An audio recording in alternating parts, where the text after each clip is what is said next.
Good morning, everyone. Welcome to Coffee Talk. We are your hosts, Southborough Youth and Family Services. My name is Sarah Castle. I am the Director of Southborough Youth and Family. With me this morning, I have my two usual sidekicks, Megan Island, who's our Assistant Director. Good morning, Megan. Good morning. And Shannon Knyman, who is our Program Coordinator. Good morning, Shannon. Good morning, Sarah. And we're so excited to have Rhona Kerans with us this morning. Rhona is a licensed clinical social worker who consults and provides supervision to a number of youth and family services departments in the greater Boston area, including our department. We're very lucky to have Rhona. So we're so excited to have you on the show today. Thank you for having me. Yeah, let's start with a good morning toast. I actually have something in my coffee mug this morning, and Megan's got a travel mug. I made this at 8 o'clock and it's still lukewarm. Delicious. Yeah. Coffee. I was looking over what options we have in our waiting area. All we have left is decaf. It's very sad. Oh. I had kind of a sleepless night last night. We're having some plumbing issues at our house. And I, of course, in the middle of the night, per most nights, had to use the facilities. So I woke up around 1:30 in the morning and I walked into the bathroom and squish. The area, well, like the bath mat was sopping wet. And I turned the light on and we had about an inch and a half of water on the floor, and the sink was completely filled to the brim.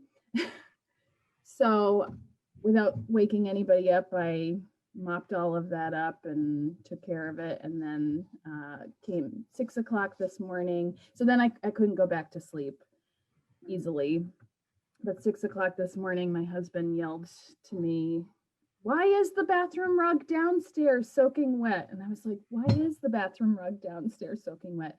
So the water had gone through the, it's like a vent that we have to circulate air in the downstairs bathroom. It had gone through that and soaked the bottom bathroom as well. So I need lots of decaf isn't cutting it this morning. That's a bad night. That is a bad night. It is a bad night. Yeah. So I'm a little tired this morning, but I feel functional, which is good. Everybody else doing okay? No one knows better than you. Oh, that's funny. It's hard to beat that. That's true. Yeah. Well, I wanted to say something this morning before we dive into our topic. It's something that we used to say at the top of every show. I've had the news on my mind a lot lately, and I just want to mention that we intentionally don't talk about current affairs on this show. We used to say this all the time, that we started this show with the purpose of providing support, information, a place to laugh, some hope. And I do want to acknowledge, though, that there is a lot of challenges that people are facing right now. I'm thinking of the country of India, and the racial tensions across our country. And I just want to say that it's on our minds. We're thinking of people, but that we intentionally don't bring it on the show because we feel confident that you're getting your news elsewhere, that it's constant. So I just want to mention that. And so hopefully you find listening to Coffee Talk a more uplifting experience and a place to smile and laugh a little bit. So that being said, let's talk about adolescent development. That's much lighter. Oh, goodness. Well, so last week we started a series on not adolescent development, psychosocial development. with the intention of sort of highlighting different stages of development across the lifespan, mostly because we hear so often the question, is this normal? Is this, what I should be expecting? Mostly from parents. But our intention is to actually cover adult psychosocial development and middle age and older adults. But so last week we talked about school age psychosocial development with Dr. Elizabeth Englander. And this week we have Rhona Kerans with us to talk to us about adolescent development, which I think there's probably a lot of interest in learning more about. So, Rhona, would you start by telling us a little bit more about yourself and about your background? Sure. As Sarah said, I'm a clinical social worker with many, many years of experience working with children, adolescents, and their families. I started my career in residential treatment with latency age children, school age children, and moved from there to a short-term hospital diversion or CBAP program for adolescent girls. So I have lots to say on that subject. More recently, my practice has really focused on consultation and supervision. So along with the youth and family service agencies that I'm involved with, I also consult to a school assessment program and a residential treatment program, and I have a private supervision practice. Great.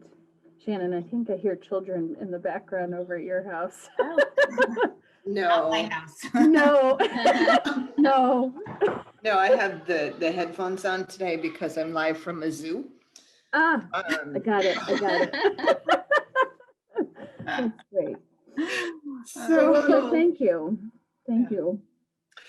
So last week, we had Dr. Elizabeth Englander on, and she talked to us about school-age kids. And we had asked her this question, and probably we'll ask everyone because everyone will have maybe a different way of describing it. But we're talking about in these programs, so it's psychosocial development, which for, our average viewer might be like, what's that mean? So how would you describe what that is, Rhona?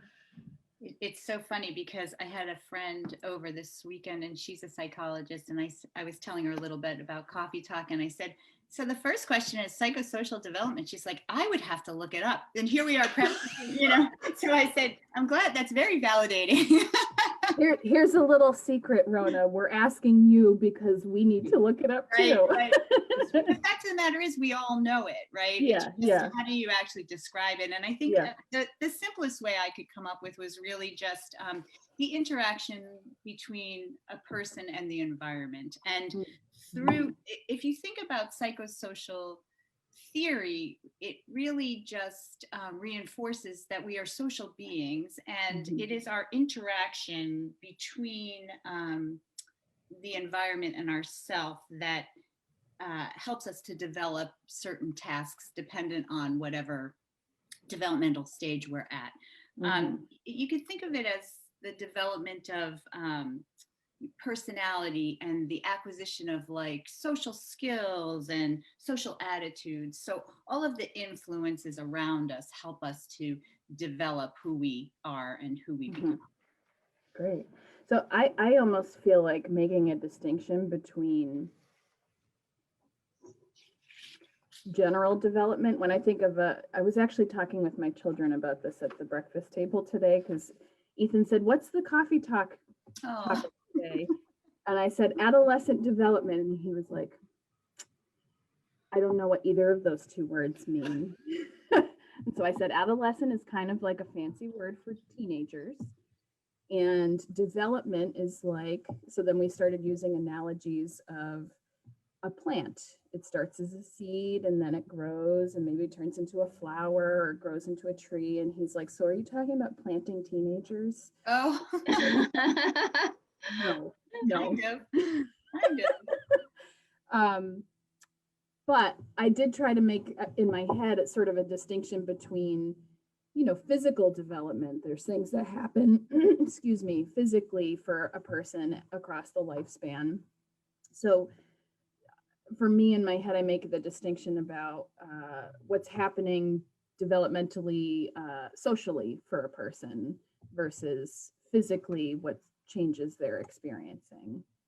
I'm sure there's other types of development we could talk about too, but for our purposes today, we're talking about how they interact with the environment, it sounds like. Absolutely. And I think for adolescents, I mean, we'll get into it, but it's even, they become even more dependent externally or on society. So Right. Yeah, so speaking of that, when we're talking about adolescents, we're thinking roughly like ages 12 to 18. And if we're thinking about what they might be going through during this stage of development, Erickson, for us psychologists, that his adolescent stage of development highlights identity formation in this stage. So Rhona, what does that mean, and what kinds of things are a part of psychosocial development at this stage?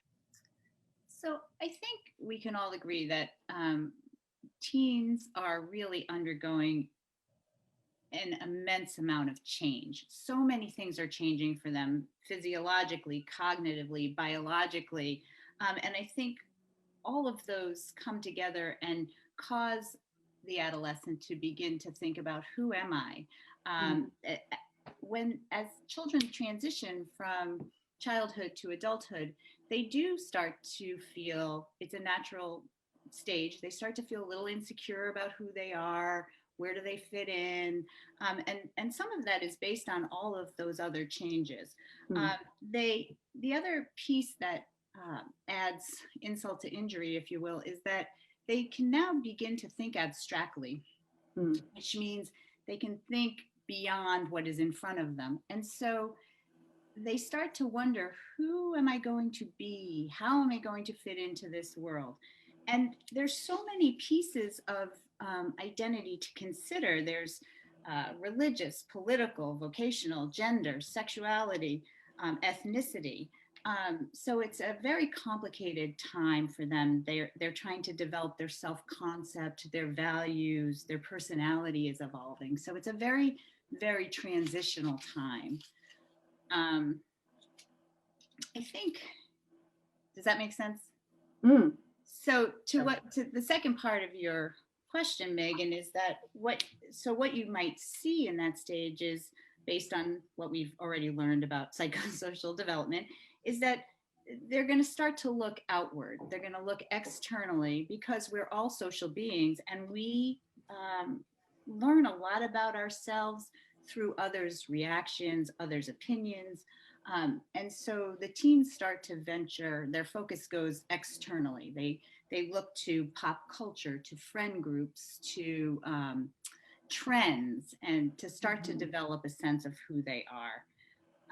This is a time where you might see them experimenting with new behaviors, new social groups, new activities, just a time where they're venturing out and trying new things. So what happens is, naturally, that causes them some angst, because it's not really consolidated for them. So you may then see the unpredictability, the impulsivity, kind of the struggle that they are going through internally. Then that's what they then display, especially on parents. the safe place to kind of struggle. Right. Yeah. Yeah, and that's kind of what I was going to ask you, Rhona, is, some of the challenges that parents or family members face when they're supporting adolescents is actually normal development. So what can be the result for a young person if they struggle with identity formation or some of the other things you mentioned? Well, I think without a doubt, and I made reference to it when I talked about working with the teenage girls, teenagers can be a tough nut to crack. They are struggling so much internally, and they show the rest of us that that is the case. So some of the normal pieces that you're seeing are the power struggles, the search for independence, because though we're focusing on identity formation, there is also another task developmentally, according to Erickson, for adolescents, and that's separation and individuation, and kind of moving away from parents. And it goes hand in hand with an identity formation. It's just trying to figure out, who am I, and how can I be independent in my quest? How do I figure out who I am and then take that with me by myself? So some of those power struggles, it's their attempt to kind of separate and continue to work toward becoming who they are. If all goes well for teens during this stage, they will emerge with kind of a positive sense of self, confidence, a good self-esteem. They'll be able to sustain good, solid peer relationships, maybe engage in romantic relationships, because they feel good about themselves. But to your question, Shannon, if that process is not successful, then you will see kids who are kind of stuck in that stage. They're unsure of who they are. They're not confident. Their self-esteem may be poor. It often manifests in poor peer relationships. They can't sustain friendships. And I think even one step further, if you have kids who, and we sometimes talk about this in our own case consultations, if you have kids who have experienced some trauma or loss, and have not really had the opportunity to resolve that, sometimes identity formation gets a little bit complicated, because they're protecting themselves by presenting kind of a version of themselves that is not really authentic. And that sometimes can really complicate this stage. A stage that's already quite complicated. Absolutely. Absolutely. I don't have teenagers myself. My children are pretty young still, but knowing what I know about teenagers and everything you just described, to me feels, it's no wonder it's hard as a parent. It's hard. I think parents probably experience a sense of loss during the stage of adolescence, because their children are distancing themselves from the home and from their parents. And so I guess I like this question, because I think it's so important for parents to know that this is it's not you. Right. It's part of development. It's what's supposed to happen. And it feels awful, especially the power struggle that you're talking about. It feels awful at times. But that know that this is healthy, or good things at work. I feel like I have an almost 13-year-old, and there is the daily, like, this is totally normal, this is good, and then there are other paces where I'm like, this is not my child, like there's an alien in our house and I don't know who you are. But I feel like the movie Inside Out, the Pixar movie, was not made for children, that parents of adolescents really should watch that movie, because that is the quintessential adolescent thing, the pulling away, the culling of the memories, that there's this super brain development going on, so that they're like tired and they're angry and they're, there's so much happening that emotionally and brain wise, and that they're struggling, it's hard to be an adolescent. So no, it's absolutely true. I mean, there's so many changes going on at the same time, and it's just so much for them to tolerate. They don't understand what's happening, yet they have this kind of innate pull to pull away from the very thing that for years has provided them safety, and that's us. That's their parents. And so, as hard as it is to go through, and you reference it, Sarah, like watching your kids, pull away, I always say to parents, well, think of the alternative. We really don't want them on our couch until they're 42.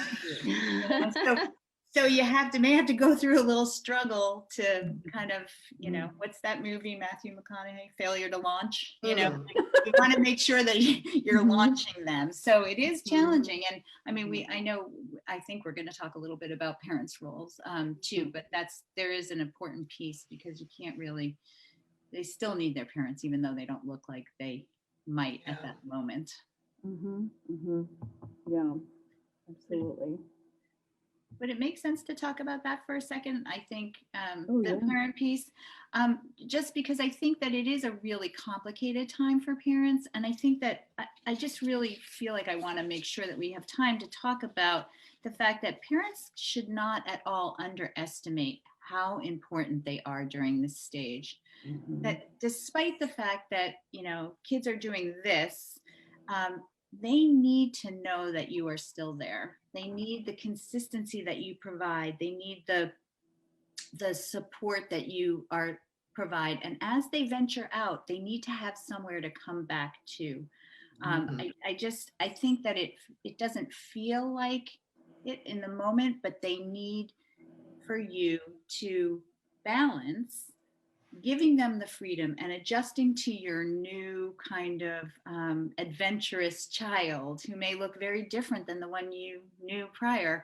You need to allow them space and room for exploration, but you also need to be there. And so adolescence is not only hard for our kids, it's hard for us. I used to say to I have 2 young adult children, but I used to say to them all the time, especially my poor first, I'd say, listen, Sam, I've never been a mom of a 15-year-old before. I'm sorry if I'm making mistakes. I'm trying to adjust as well. So, but I do think it is important that you have that stability for them, because it's also a difficult time for them in terms of increased risk of suicide, depression, drug use. And so you need to have those limits, and you need to have eyes on, as much as they're saying, leave me alone. So it really is a delicate balance. I have heard so many parents say, well, they don't want me to do that. And they're just listening to and letting their child call the shots. So yeah, I think the challenge that parents have, I like, the balance that you're talking about, that you do need to allow them some freedom, but not completely, just say, letting them decide how much freedom and having full access to anything, just because that's what they're saying they want. It's kind of the role with young children. We help teach them skills because we know what's best for them. Like my children, you have to brush your teeth because it's important, and I know that we need to do that. For adolescents, it may be, I know you're asking for all of this freedom. I'm going to give you some of it, but you still have to maintain some limits and boundaries with them. And the brushing the teeth thing. And the brushing the teeth. Just want to throw that out there. Is that still going to be an issue? If you're a young teenager.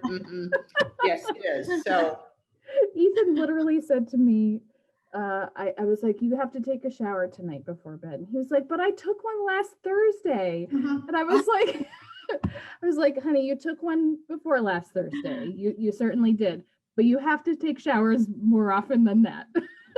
Careful what you wish for. You get to the point where adolescents will shower, 4 times a day. Right. Did you get out of the shower now? Right. At the height of puberty, they don't want to take a shower. Yeah. And then, exactly. Then they go the exact opposite, which is 17 showers a day. The water bill. Yes. I think it's important because we know for late teenage or school age children that kids need limits, right? We know that provides safety. And I think it's really important for us to remember that adolescents do as well. And the other piece of advice I would just add is that keeping an open communication to say, let's talk about it. There's no hard and fast rule. I think it's easier with young kids to have hard and fast rules. You do this, you do this, you do this. With adolescents, you need to be a little bit more malleable with them. You need to be able to say, okay, I know we usually say you have to be home at 10. There is this special thing going on. If so-and-so's mom is at home and I'm going to come pick you up maybe 11 o'clock tonight or what have you, so there, as a parent, to try to be a little more flexible and work with them, it's just gonna help you with those power struggles. It's gonna eliminate some of those power struggles. But it's challenging. Yeah, so this is a really complicated stage. And I'm wondering how you think that the pandemic might impact this stage of development this last year. Yeah, I think if any of us would think about who had one of the hardest times during this time, it would be adolescents. I mean, I think, as we've mentioned, here is a group of the population who looks externally to complete the very tasks that they're struggling with. They need their friends, they need social interactions to become who they are and develop their sense of self. So I think it's been very impactful on them. They ended up with a lot of social media, a lot of online time, which we know brings with it its own challenges of everybody's prettier or happier, or, there's a little bit of a lens there, rose-colored glasses. So I think that there was that piece, but the other piece that concerns me even more about the amount of time in social media is that they're gaining skills. It may, for kids with anxiety especially, it gives them the opportunity to kind of try on new hats, and it's a little bit of a safer place.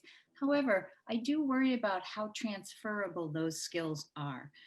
When you are interacting only online, you really are not, though you may be developing a little bit, you're not really practicing the face-to-face, the interactions that come with kind of real life interaction.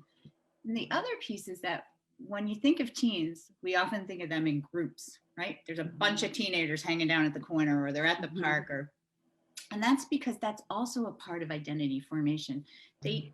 Teens use groups as a way to kind of explore things a little more safely, like mixed gender groups. The boys and the girls can start to hang out together. The groups afford them the opportunity for like social status and labeling and all of that. So during the pandemic, there really wasn't room for that kind of normative development. So I think for these kids, it's been very difficult. Do you have, this is a hard question to answer, but given what their needs are developmentally and given the barriers that they faced during the pandemic, do you have any suggestions or thoughts for parents on how we could still afford them opportunities, even if it's with their parents, conversations more often, let's sit down and do a puzzle together? I don't know. Do you have thoughts on that? In terms of increasing their social? Yeah, or just, or processing the pandemic. I'm sorry, I'm not unclear. Yeah, I think given that what they need to go through developmentally in this stage, and given that they can't access opportunities as much, a magic wand is what I think of. Yeah. Do you have any other thoughts on what we could do as family members to try to afford them more opportunities, or try to continue to develop some of these skills, even if they can't access everything they need to develop as they normally would? Well, I think first and foremost, really trying, again, with the flexibility, trying to, now that the weather's better and trying to be more flexible. It may not be in your comfort zone. You may not be ready to go and hang out with your friends, but if they are asking and they're in a way that you can manage that outside or safely, whatever the comfort zone is, maybe help get out of your own comfort zone a little bit and let them afford them those opportunities, as well as just being sensitive to how they're going to feel getting back into that. It's a hard enough thing to do, and now they've lost a year of practice. And I think for all of us, I know myself, just like the idea of back to my normal social life feels a little bit overwhelming. And so for Mhm. them, it was always overwhelming, even though they're craving Mhm. it. They're Mhm. also, it's a challenge for them. So I Mhm. just think being patient, there's going to be a lot of anxiety. And so Mhm. to your point, Sarah, going back to the importance of parents and family, trying to have that on the table, trying to validate for them that this is normal. So much of adolescence is striving to feel normal. Mhm. And I think just reminding them that that having these struggles is a normative part of their process, Mhm. compounded by the pandemic. Mhm. Well, On that note, so what do I say to parents watching? So on that note, just buckle your seatbelt and be ready for the ride. And just I like that we're conveying that the experience is normative to our adolescent children, but also for parents, please know that the bumpy ride you're on is also normal. And your takeaway, is that you're going to have to make there's a lot of takeaways here, but that you're going to have to make some adjustments as a parent between providing some freedom and yet still being there, being consistent, being a strong support for your adolescent, and that you might feel a little bit crazy sometimes because you're adjusting constantly, but I'm sure that's part of the experience. So, well, absolutely. Rhona, thank you. Thank you. This was very informative, and I hope people watching at home find it just as informative as we have. Our closing for today, normally we do a teaser for what we're doing next week, and we're not sure what we're doing next week. It's a surprise. It's a surprise. We have lots of ideas, and we've got some things up our sleeve, but it hasn't come to fruition quite yet. So it'll be a surprise. We hope you'll join us for that surprise. It'll be awesome. Whatever it is, will it'll be be. No awesome. matter what, it'll be amazing. We will, I'm sure, have some information online. We try to do a post to let people know what to expect, usually at the end of the week or early next week. So we hope you join us. We hope to have more information for you. And Rhona, thank you again for coming on today. Thank you You're for a wealth having of information. me. Thanks so much.